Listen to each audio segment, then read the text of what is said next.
nas montanhas mais altas, nas profundezas dos oceanos, nos desertos escaldantes, nas calotas polares, debaixo da terra, nas copas das árvores, na mata fechada, no jardim de casa. A vida está sempre presente nas mais variadas e exuberantes formas. Seres adaptados ao meio onde vivem e que estabelecem relações entre si.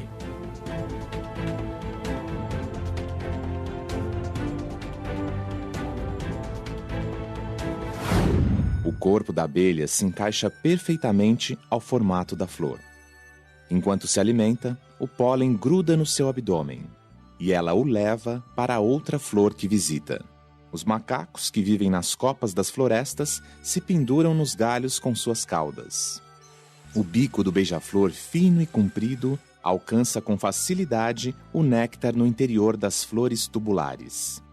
Os cactos sobrevivem à seca. Além de acumularem água no caule, seus espinhos são folhas modificadas que evitam a perda de água. Você já parou para pensar como surgiram tantas espécies diferentes? Será que essas espécies sempre foram do mesmo jeito que são hoje? E se o ambiente mudar? O que acontece com essas espécies tão bem adaptadas?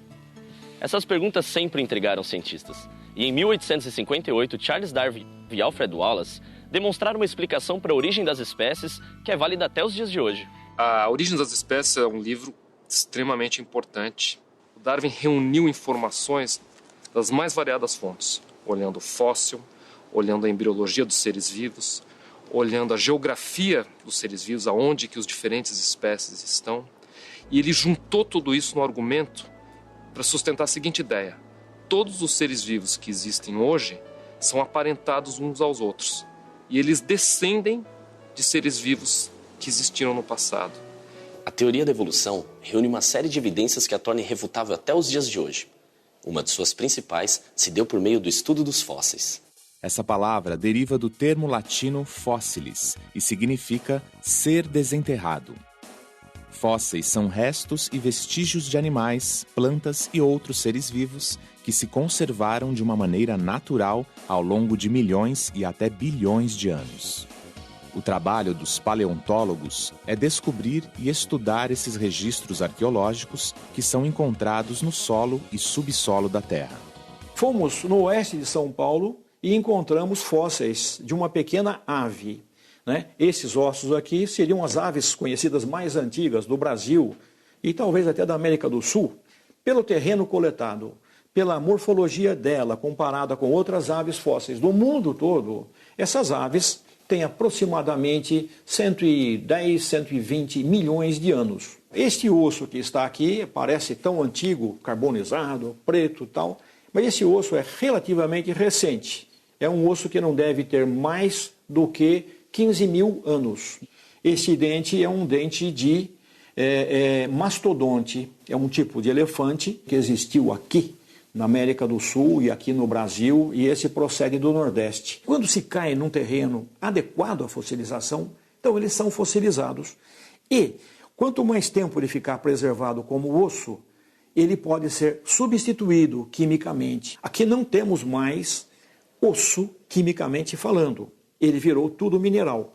Porém, microscopicamente, conserva ainda a estrutura de um osso, porque o mineral vai substituindo o tecido orgânico lentamente e mantém a forma, inclusive, a nível microscópico. Depois de encontrado, o fóssil é estudado para se determinar a idade, a forma do corpo e a estrutura óssea, ou seja, as informações necessárias para se reproduzir um animal por inteiro, como esse.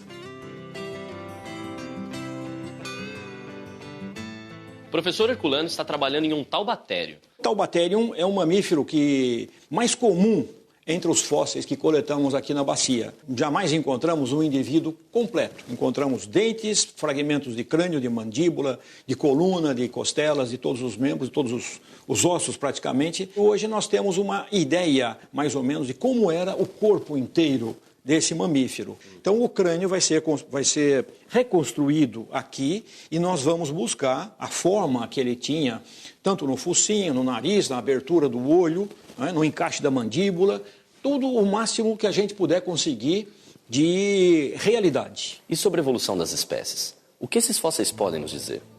Eles podem nos dar indícios de parentesco entre os seres vivos já extintos e os atuais. Durante sua viagem pela América do Sul, ao passar pela Argentina, na praia de Punta Alta, Darwin encontrou fósseis de uma preguiça gigante. Notou as semelhanças do animal pré-histórico com as espécies de preguiça que ele havia visto.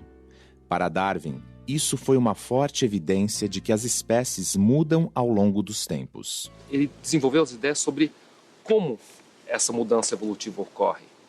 E isso foi basicamente a ideia da seleção natural. A seleção natural é um mecanismo que explica como ocorrem mudanças ao longo do tempo.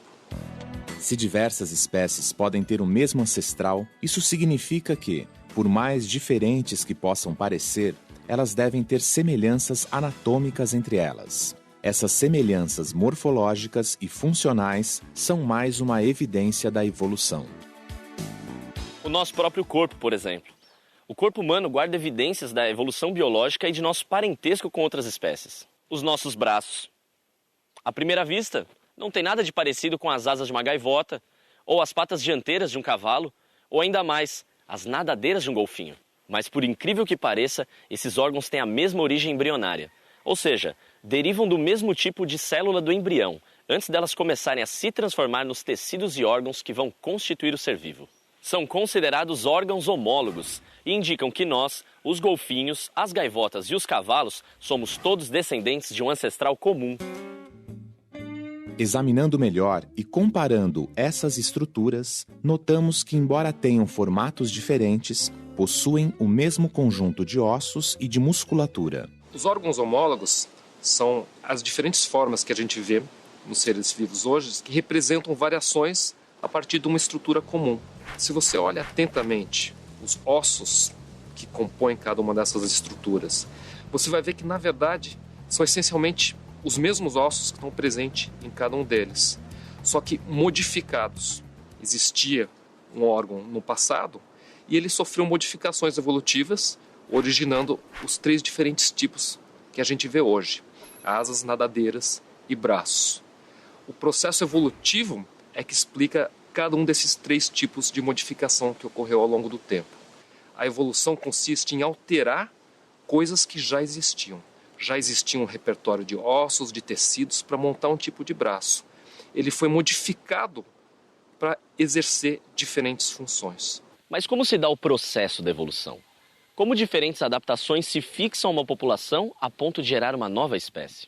Para explicar esse processo, a teoria de Darwin e Wallace lança 2 ideias fundamentais: variabilidade e seleção natural. A seleção natural ela é baseada em umas premissas muito simples, mas ela explica coisas fascinantes. Quais são as premissas simples? A primeira premissa é de que existe variação nos seres vivos. Então, por exemplo, tem bichos que são maiores, outros são menores, uns que têm pelagem mais escura e outros que têm pelagem mais clara. Outra premissa importante é que parte dessa variação é herdável, ou seja, é transmitida dos pais para os filhos. Pais com pelagem escura tendem a ter filhos com pelagem mais escura. Pais maiores tendem a ter filhos com tamanhos maiores.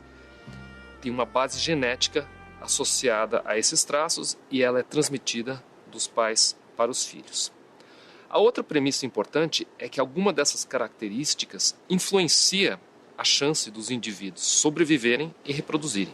Vamos imaginar que a pelagem escura protege o organismo de predadores, que torna ele mais difícil de enxergar porque ele habita um solo que é bastante escuro. Se eles sobrevivem mais, significa que eles têm mais oportunidade de ter filhos. Se eles têm mais filhos e eles transmitem para os filhos a base genética para a pelagem escura, isso quer dizer que na geração subsequente a pelagem escura vai se tornar mais comum. Por contrapartida, nessa mesma população, os indivíduos que têm pelo claro, eles são mais predados, vamos supor. Eles sobrevivem menos. Eles vão ter menos filhos.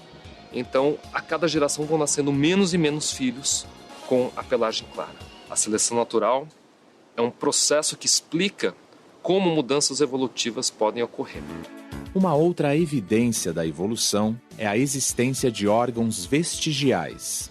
Se existem órgãos que se desenvolveram e desempenham um papel essencial na sobrevivência de determinadas espécies, existem outros que atrofiaram e perderam suas funções.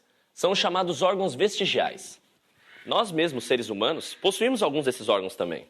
Um exemplo é o nosso cóccix, um pequeno osso na parte inferior da coluna vertebral, um vestígio da cauda dos nossos antepassados. Se a gente olha uma cobra não tem patas. Mas se você dissecar ela com cuidado, você vai ver que naquela região onde você imaginaria que ela teria patas, você vai encontrar uns ossinhos muito pequenininhos que são muito parecidos, uma versão miniaturizada daqueles ossos que constituem a bacia de um lagarto, aonde se ligam os ossos do braço e da pata. O que isso sugere? Isso sugere que a cobra, apesar de ela não ter patas, ela descende de um ancestral comum que no passado existiu e tinha patas. Ela perdeu as patas, mas ela não perdeu ela por completo. Ela ainda retém alguns poucos vestígios das estruturas de patas que existiam no passado. Isso representa um órgão vestigial.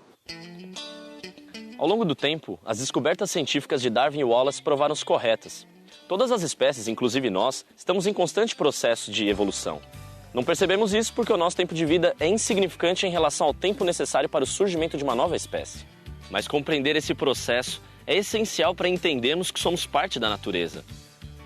Temos muito mais em comum com outros seres do que imaginávamos, e respeitar esse passado é respeitar a vida.